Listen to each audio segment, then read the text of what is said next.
Namaskara. Hare Krishna. I am Parashuram Betageri from Bharatiya Haridasa Sahitya Vidyalaya, shortly Haridasa Sahitya Institute. In the last class, we have studied 10 spheres of the Brahmanda, the Suvarna Karpara, the Brahmanda Karpara, and 9 spheres covering it that we have studied. And also we have seen the picture of Brahmanda. What again I will show it. In which this is round is Brahmanda Karpara, Suvarnatmaka Karpara of 25 crore yojanas one side, another 25 crore yojanas another side.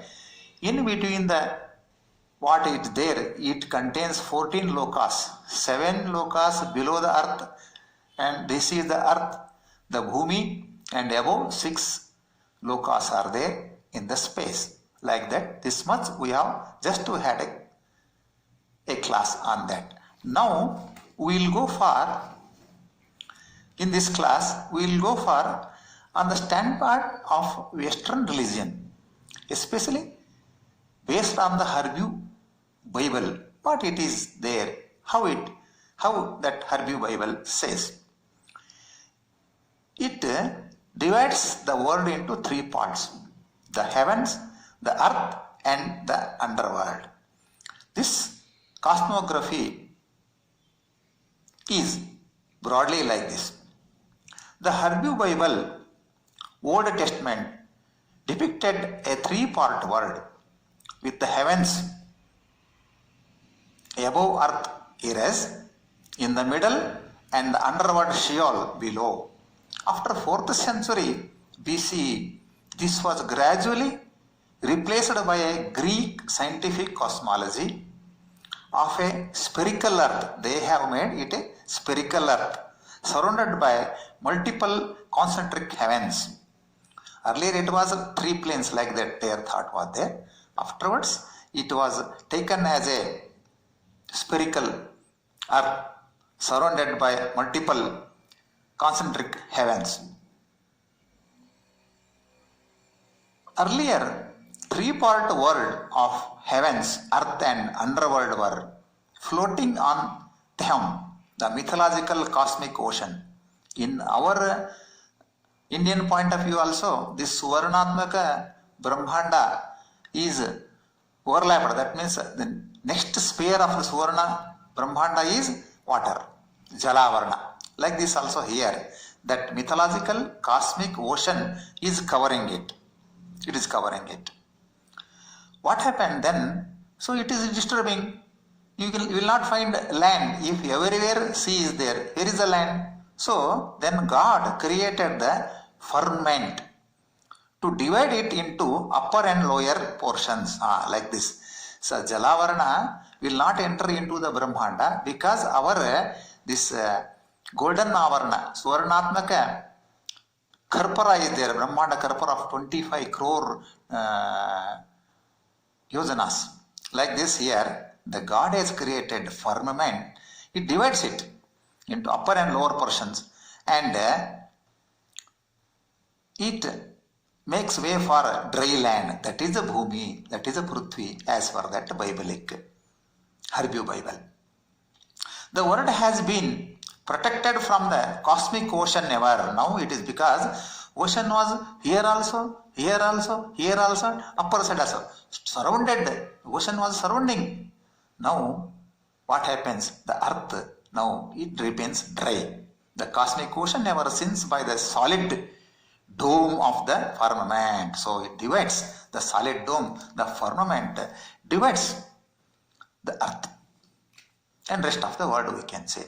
The Bible was formed over many centuries, involving many revelations are there, involving many authors, revelers, and reflects shifting of the pattern of the religious belief also. Consequently, its cosmology also changed. It is not always constant. It changes from time to time. Whereas our in Indian point of view, this Bhagavatam what says, earlier what it was saying, now also same. There is no change in the Bhagavata sayings on the standpoints of its world, universe. Here some changes we find. And now we will have some what are parts of the Brahmanda as per this Hebrew Bible. The one at the lower level is the Teham. What we say in our side it is Ghanodaka, like that. At the Teham is there, great deep, half side it is brief. Earlier what they say, it was very hostile to God. It confronted with him, say it fought with him. At the beginning of the world creation, what it was told in some of the revealers, but fled from the dry land. At his rebuke, God became angry, so it has ran away. He then put a boundary, a bar for which it should not enter to the dry land. It is told in Jerusalem, Revelations, Jeremiah. And then we will go for firmament. Firmament is a wall. It is a vast solid dome created by the God on the second day of the creation of the Brahmanda, the universe. It divides the Teham into upper and lower portions so that the dry land could be available for the human beings. So human beings can be saved. So in another one aspect, another one is there, that is called Sheol. In Hebrew Bible, this is a place of darkness to which the dead will go. It is below the earth. It is flowing in the ocean. That great deep, it is flowing in the ocean. The Sheol, when the Hebrew scripture was translated into Greek in the ancient Alexandria time around 200 BC, the word Hades was substituted for Sheol. While the Hebrew Bible describes Sheol as the permanent place of the dead, in the second temple period, the 500 BC to 70 AD, it is considered to be home of the wicked dead. Like this, in ours also, Naraka is there. Different type of Narakas are there. Andantamas also are there, as per our philosophy, this Bhagavata quotings. Some consider it as the place of the punishment also, like our Yamadharma gives punishments in many Narakas, like that. So the dead will go there, the souls, wicked souls will stay there, punishment place, so like this, like that, and all the things we will find in Sheol. Sheol is floating on the waters. It has got that characteristic. Possibly it has got some pillars on the water. So it is of the nature that it will never sink into the water. The earth. What is the earth? Earth, as per the Old Testament concept, it flat circular earth. It is a flat circular earth.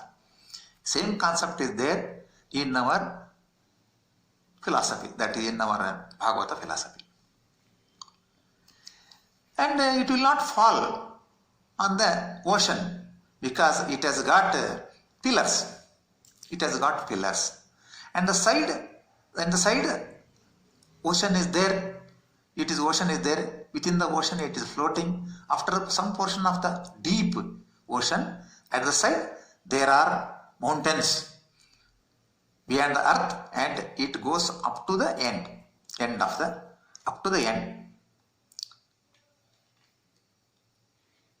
And we'll see in the picture itself, that will be very easy to understand.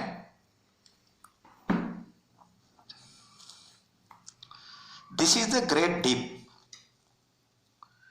This is the earth on the great deep. This earth is floating. Pillars are there. It holds the earth to float on the great deep. Teham. So earth will all living beings are here. And side, this is a deep. So it is separated. A deep. Ocean deep is there. After the deep, mountains are there.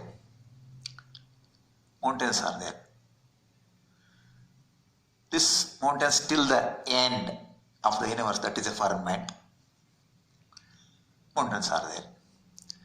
And this water, the firmament, the water above the firmament, this extends round, surrounds, but it will not fall either on this sky, that means space, or on the earth or on the mountains. God has made like that.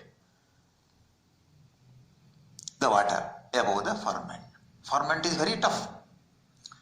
And in this space, this sky, stars are there, moon is there, sun is there, like this many. This all cosmic, this all Khagola, all what in the sky, whatever we see, we will see here. And there are some chambers to the heaven. Chambers to the heaven. Through this chamber, the good soul, after the death, they will enter the heaven, the dwelling place of God. It is above all. It is above all, the dwelling place of the God. And these are the pillars holding this all heaven and all upper elements. These pillars are holding.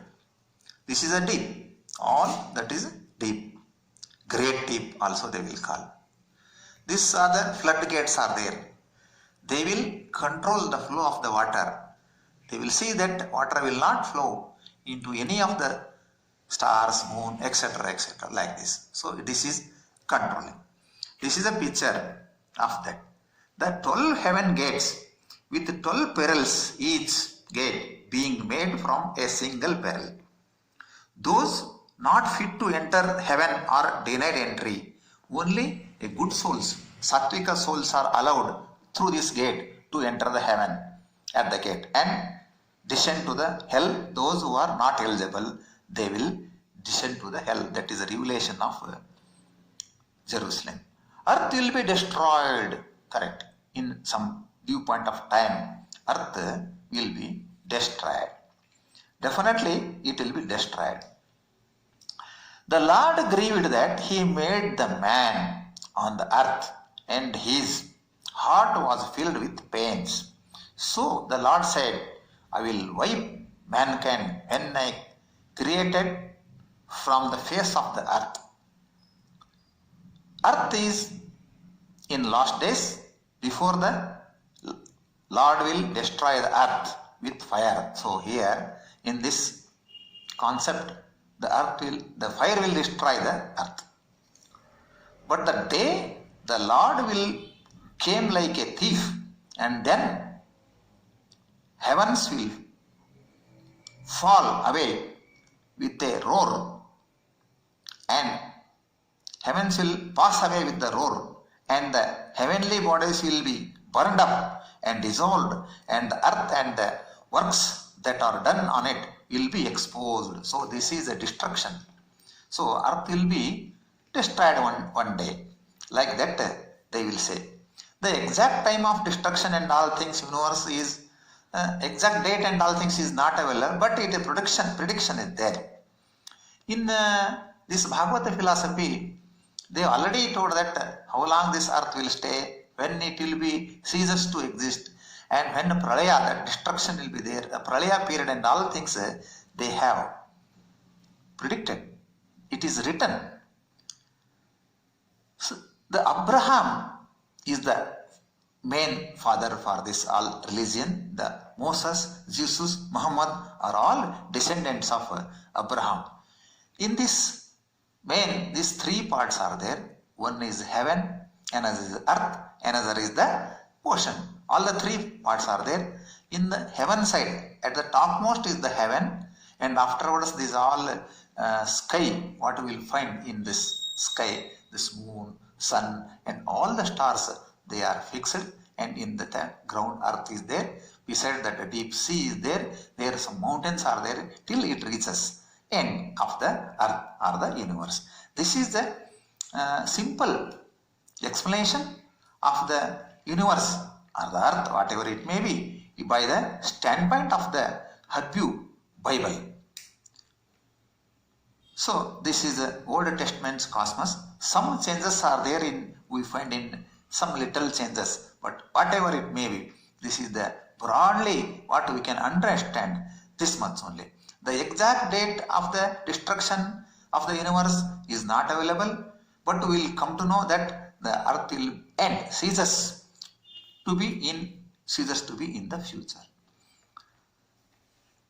Both standpoints of our Bhagavata standpoints and that old Bible standpoint same. The earth was created by the God, and earth is now being maintained by the God, and it will be destroyed by the God. So these points they says that the earth is wholly dependent of the God, and we creature, we the human beings also are dependent on that, means energized by the God, and we have to do the good deeds. We have to do the good deeds because God has given birth as a humans. We can think, we can do, we can enjoy, everything is there, but this we should not waste this human life. We should go for philosophical way. We should be good for all the human beings and all the creatures, because all the creatures are created by the Lord itself. So we should be good for everyone. This is the main theme of this philosophies, either the East or the West. So now we, in 2 classes, we came to know the standpoint of the Bhagavatam, what is the universe is there, and also from the standpoint of the Hebrew Bible, what is the universe is there. So in this class, this much we learn. We will go in the next class for the world as per the standpoint of the scientists, or the thinking about the world, how it came, how it going on, increased, the level of thinking increased from the philosophers, starting from Aristotle. We will try to know in our next class. We will, in the next class, this whatever discussed here also we will have some points, then we will again extend that class. Till that time, Namaskar. Hare Krishna.